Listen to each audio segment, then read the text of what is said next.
Vamos falar agora sobre limite de uma função. Então, aqui neste vídeo vamos dar alguns exemplos e motivar um pouco a definição de limite que virá no próximo vídeo. Vamos começar com um exemplo. Então, consideremos esta função f de t igual a raiz quadrada de t ao quadrado mais 9 menos 3 sobre t ao quadrado aqui. Aqui faltou um t ao quadrado aqui. Bom, observe que esta função não está definida para t igual a 0. Para t igual a 0, na parte de cima, no numerador, da raiz de 9, 3 menos 3 dá 0, e embaixo, t igual a 0 dá 0. Então, f de 0 não está definido por esta fórmula. F de 0 não sabemos quanto é. F de 0 é 0 sobre 0, que chamamos de indeterminado. No entanto, se a gente constrói uma tabela de valores para t se aproximando de 0, começa em 1, depois em 1 meio, depois em 1 décimo, e assim vai se aproximando de 0, os valores desta expressão se aproximam cada vez mais de 0,16666, que é um sexto. Então, aí temos a ideia intuitiva de que quando t se aproxima de 0, esta quantidade vai se aproximar de um sexto. Vamos ver isso depois, na próxima aula, vamos ver qual é o truque para saber que isso se aproxima de um sexto, mas por enquanto só observar que temos esses dois fatos. Um fato é que esta expressão não está definida para t igual a 0. Y que, no entanto, cuando t se aproxima de 0, a expresión se aproxima de un sexto. Tá? O limite é um sexto. E, de fato, se a gente faz o gráfico dessa função no Wolfram Alpha, vocês entram lá no Wolfram Alpha,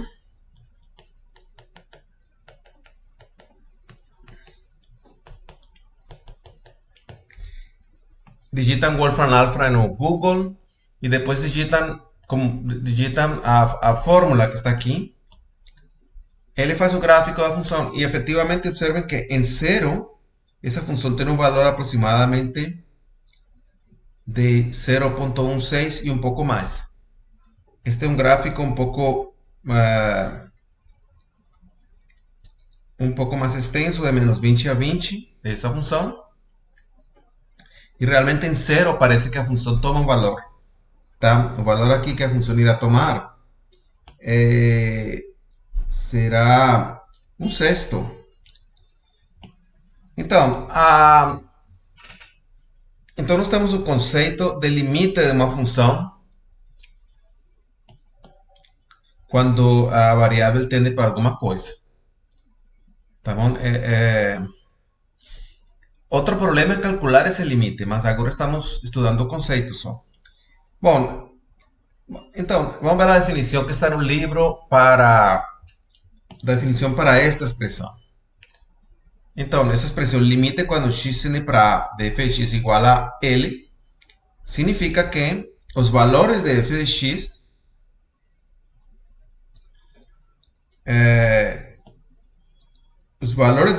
ficam arbitrariamente próximos de L quando x se torna arbitrariamente próximo de A. Sin ser A, tá? Então, x se aproxima de A sin ser A propriamente. Mas se aproxima infinitamente de A e os valores da função se aproximam infinitamente de L. Essa é uma definição informal. A definição formal virá depois. Vamos então ver mais exemplos. Por exemplo, esta função seno de x sobre x. Então, a função igualmente não está definida em 0, porque seno de 0 é 0 e x igual a 0. Em 0 a função dá 0 sobre 0, que é indeterminada, uma expressão indeterminada. Mas se eu olho para o gráfico, este gráfico tomado do próprio livro, a função seno de x sobre x, ele é assim. Então, la verdad, esta expresión debería tomar valor 1 cuando x es igual a 0. Si este límite, na verdade, este límite va a ser igual a 1. Esse é um límite clássico que veremos depois como se calcula, tá? Mas a ideia aqui é essa, que esta função, se a gente faz uma tabela aqui, observa valores de x se aproximando de 0, nesta direção, os valores de x se aproximando de 0, os valores da expressão seno de x sobre x se aproximam de 1. Observa que já está em quase 1.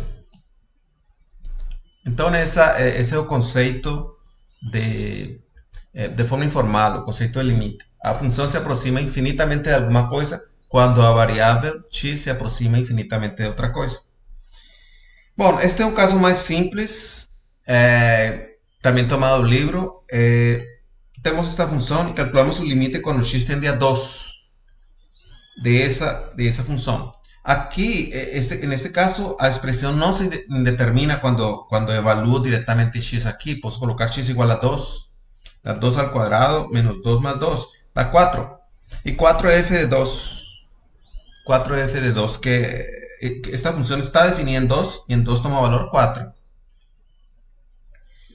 Então, aqui também temos a tabela. Observen que quando x se aproxima de 2 por baixo ou por cima, perdão, ou por cima aqui, está por baixo ou por cima de 2, o valor da função se aproxima de 4, por baixo e por cima. E efetivamente, quando graficamos esta função, vemos que aqui está f de 2 igual a 4. A função f tende para 4 quando x tende para 2. Este é um caso particular porque este é um caso no qual é simplesmente avaliar a função, colocar x igual a 2. Não há uma indeterminação, é um limite muito simples. Bom, finalmente este limite. Observe que esta função também não está definida em 0 porque pi dividido por 0 não tem um valor. Então f de 0 não está definido. E queremos analisar este limite. Bom, então o livro traz este limite não existe, mas observe o seguinte: se eu tomo f de 1, f de 1 meio, f de 1 terço, f de 1 quarto, são todos 0. De fato, f de 1 sobre n é sempre 0, onde n é um inteiro. 1 meio, 1 terço, 1 quarto, ou menos 1 meio, menos 1 terço, menos 1 quarto.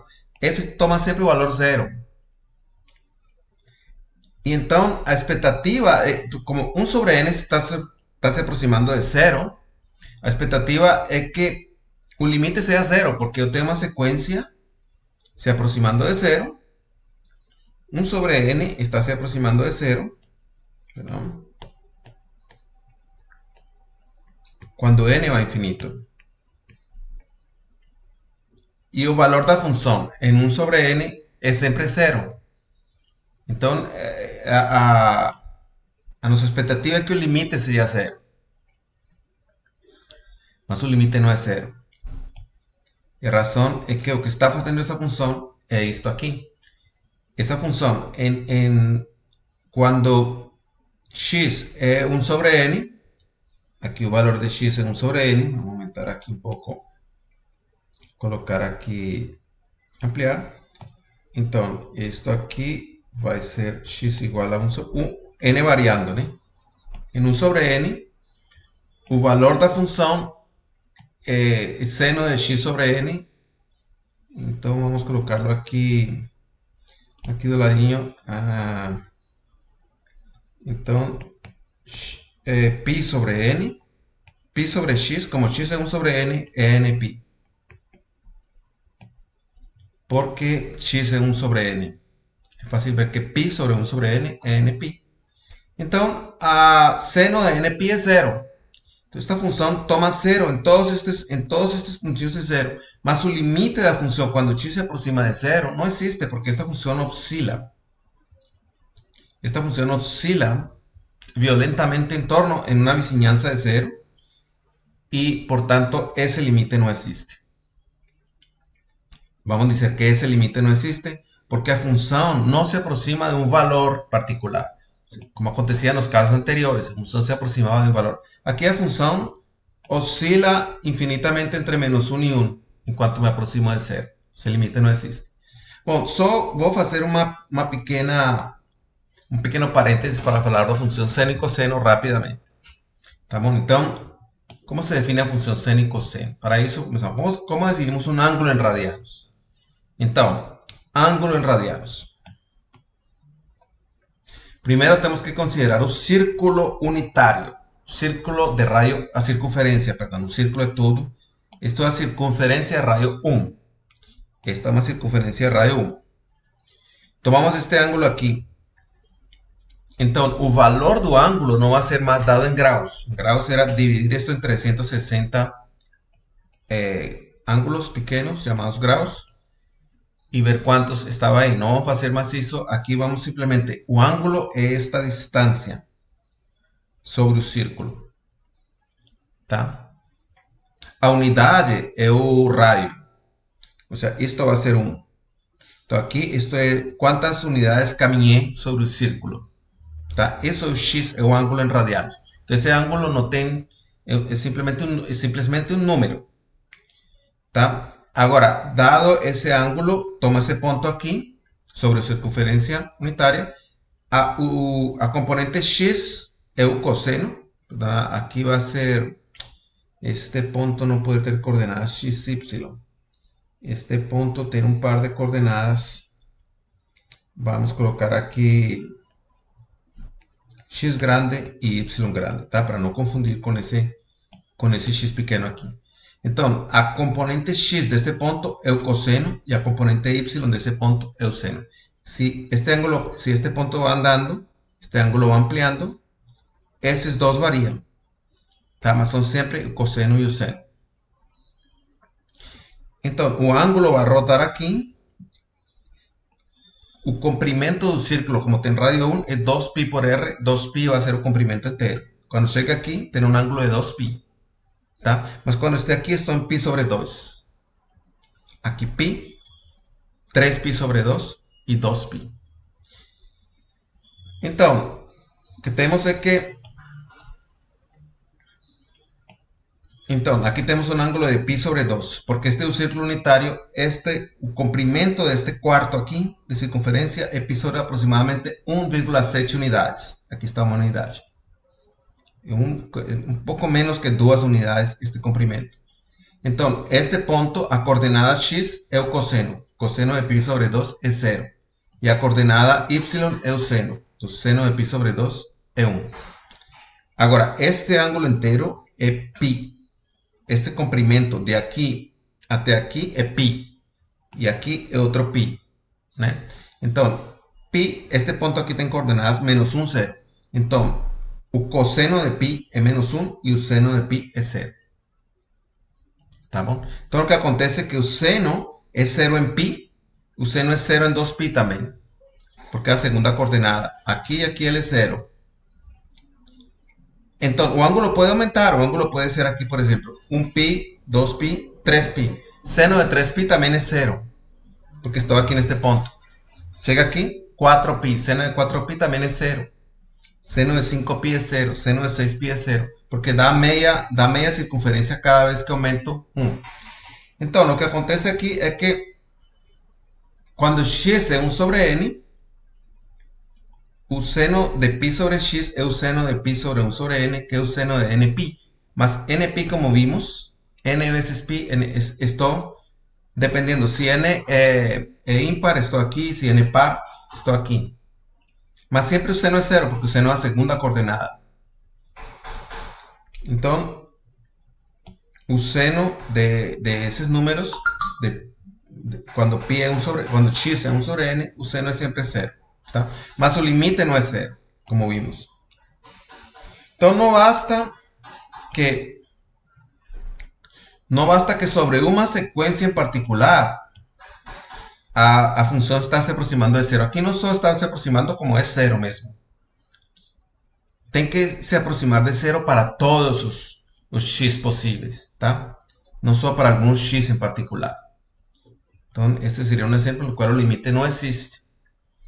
Então, vamos continuar no próximo vídeo. Isso foi só uma pequena introdução para ver esses exemplos. Depois vamos a definir propriamente o que significa limite. Continuamos na próxima.